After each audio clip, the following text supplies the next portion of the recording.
A는 B에게 돈을 1,000만 원 빌려줬습니다. 그런데 B가 갚을 생각을 하지 않아서 채무를 갚으라고 몇 번이고 도촉을 해봤습니다. 그래도 B는 아무런 반응이 없습니다. 이럴 경우 채권자 A는 어떻게 해야 될까요? 안녕하세요. 김알TV입니다. 우리 구독자님들은 혹시 내용 증명을 보내보셨나요? 혹은 받아보셨나요?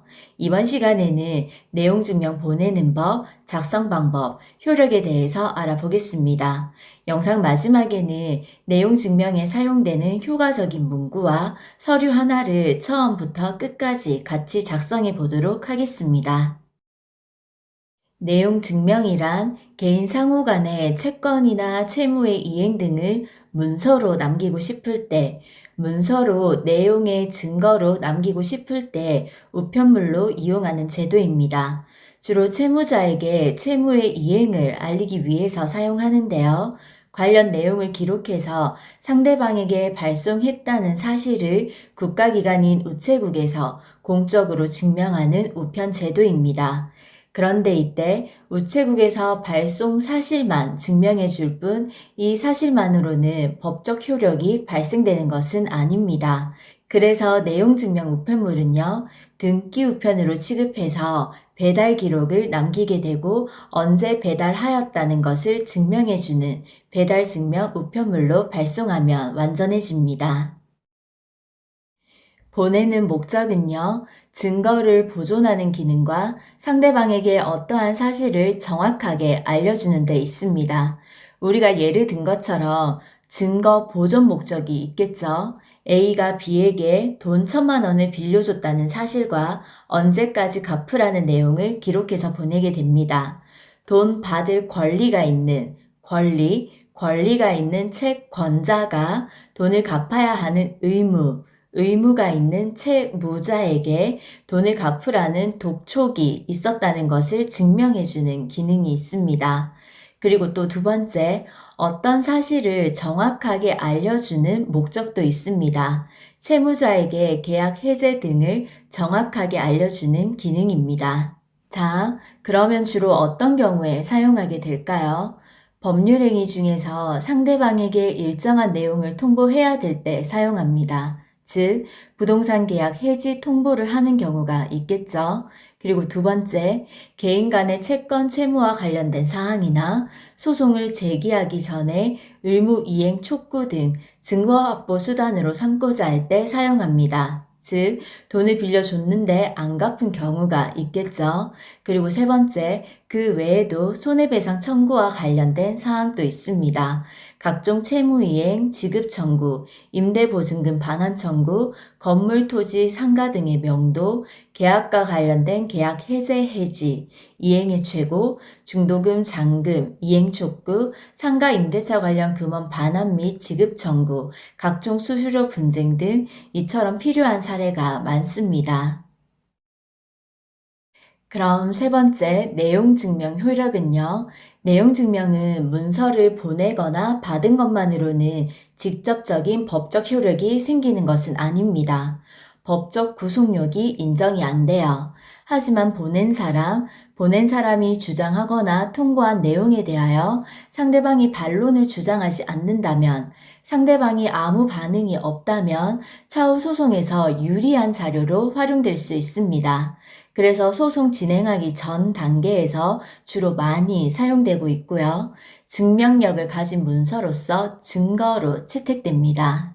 그리고 채무자에게는 채무 변제에 대한 심리적인 압박을 줌으로써 변제를 독촉하는 효과도 있습니다. 돈을 갚아야 되는 입장에서는 이런 문서를 받으면 떨리겠죠. 그래서 채무자가 심리적 부담을 느끼고 채무를 변제하는 경우도 있고 원만하게 합의가 잘 되는 경우도 있습니다. 자, 내용 증명 작성 방법은요, 정해진 양식은 따로 없습니다. 상대방에게 잘 전달될 수 있도록 통지할 내용을 정확하게 육하 원칙에 의거해서 간결하고도 명확하게 작성하시면 됩니다. 지인에게 편지 쓰듯이 써도 무방한데요. 그래도 전달하고자 하는 핵심 내용이 잘 들어가야겠죠. A4용지에 다음과 같은 순서로 기재해 주시면 됩니다. 먼저 맨 위에 내용 증명이라고 쓰고요. 두 번째, 수신인 채무자의 인적사항이 들어갑니다. 이름, 주소, 연락처를 기재하시고요. 세 번째는 발신인, 채권자의 인적사항, 이름, 주소, 연락처를 기재하세요. 그리고 네 번째, 내용 증명의 제목을 적으시면 됩니다. 이때는 목적이 잘 드러나도록 적으세요. 예를 들어서 임대차 계약 해지 및 전세보증금 반환 청구, 상가 임대차 계약 만기 해지 및 건물 명도 청구, 임대료 연체에 따른 입금 이행 촉구, 임대료 연체에 따른 임대차 계약 해지 관련 내용 증명, 이렇게 통고서, 최고서, 반환 청구서, 땡땡땡 독촉, 이행 촉구 등등 간결하게 제목을 적으시면 됩니다. 그리고 다섯 번째는 관련 내용을 적으시면 되는데요. 육하 원칙으로 짤막하고도 간결하게 적으시면 됩니다. 이때 상대방의 성격에 따라 심리적 압박이 느껴지는 문체로 작성하면 효율적인데요.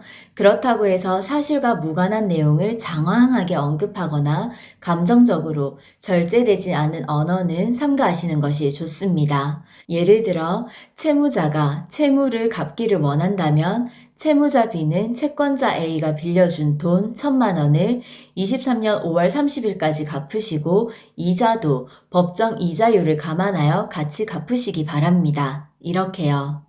이 행위가 바로 법정 용어로 최고라고 하는 거예요. 내가 너무 잘났을 때 하는 말, 난 최고야 할 때 최고가 아니고요. 이때 최고는 상대방에게 어떠한 것을 이행하라고 알렸을 때, 요구하고 독촉할 때 법적으로 쓰는 법정 용어 최고했다고 합니다. 그리고 이때 돈 갚을 기간은요, 상당 기간을 주셔야 합니다. 채무자가 돈을 준비할 수 있는 일정 기간이 필요합니다. 만약에 오늘 내용 증명을 보내면서 내일까지 갚으세요 라고 한다면 이것은 최고로 인정되지 않습니다. 그럼 일정한 기간을 어느 정도 줘야 할까요? 빌려준 금액, 채무자의 재산, 수입 등을 감안해서 상대가 이 돈을 갚기 위해 자금을 준비할 수 있는 기간, 사회 통념적으로 가능한 기간을 말합니다. 누가 들어도 왜 보편 타당한 정도의 기간이라고 생각하시면 됩니다. 그리고 임대인이 임차인에게 계약 해지를 통보할 경우 이때도 상당한 기간은 임차인이 이사 가는데 필요한 기간입니다. 이사를 가려면 새로운 집도 알아봐야 되고 이사 날짜도 맞춰야 되잖아요. 이때도 현실적으로 가능한 사회 통념상 허용되는 일정한 기간을 주시면 됩니다. 그리고 여섯 번째, 날짜를 적으시고 2023년 3월 30일, 그리고 일곱 번째, 발신인의 이름과 도장을 찍으시면 됩니다. 크게 어렵지 않죠? 이처럼 내용 증명은 정해진 서식이 없습니다. 문서로 잘 만드시면 되고요. 만약에 문서가 여러 장인 경우에는 중간에 간인하시면 돼요. 서류를 접어서 도장이나 인장으로 꾹 찍어서 각 문서가 연결되고 있음을 표시하시면 됩니다. 그리고 편지지 겉봉의 주소와 내용증명 서류 수신인의 주소는 건물의 명칭까지 같아야 합니다. 내용 증명 보내는 방법은요. 앞에서 작성한 양식을 똑같이 3통 출력해서 우체국으로 갑니다. 우체국으로 가서 내용 증명을 등기 우편으로 보내려고 한다고 얘기하시고요. 가지고 온 서류, 문서 3통을 제출하시면 돼요. 일반 우편으로 보낼 경우 수취인 가족인 중에 아무나 받을 수 있기 때문에 일반 우편으로 보내시면 안 되고요. 반드시 등기 우편으로 발송해야 해당 수취인, 해당 당사자가 받게 됩니다.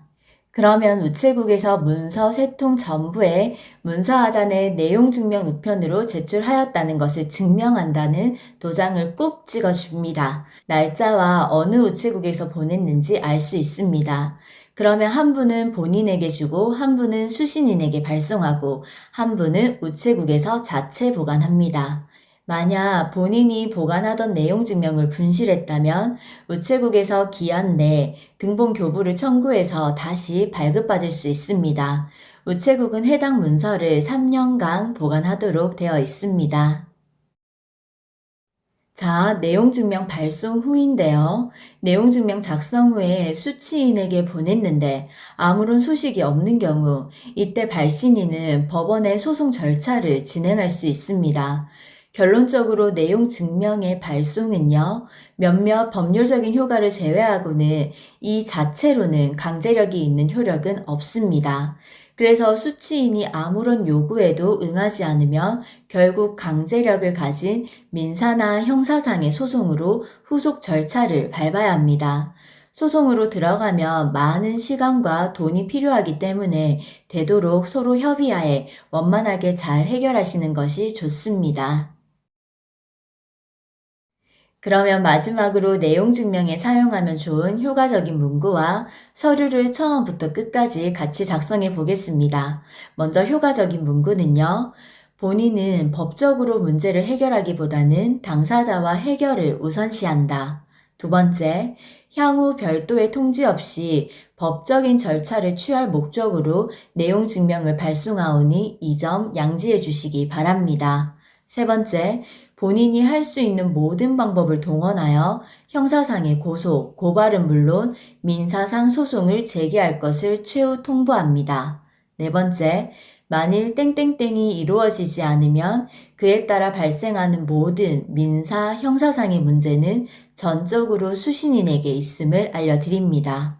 다섯 번째, 만약 민사, 형사상의 소가 제기된다면 이에 따른 막대한 소송 비용은 전적으로 기아의 부담이 될 수 있사오니 양지 바랍니다. 자, 그럼 끝으로 요즘 가장 많이 문제가 되고 있는 사안을 가지고 같이 작성해 보겠습니다. 자, 제일 위에 내용 증명서 적어 주시고요. 수신인 누구누구, 이때 주소는 편지 봉투의 주소와 일치해야 된다고 했습니다.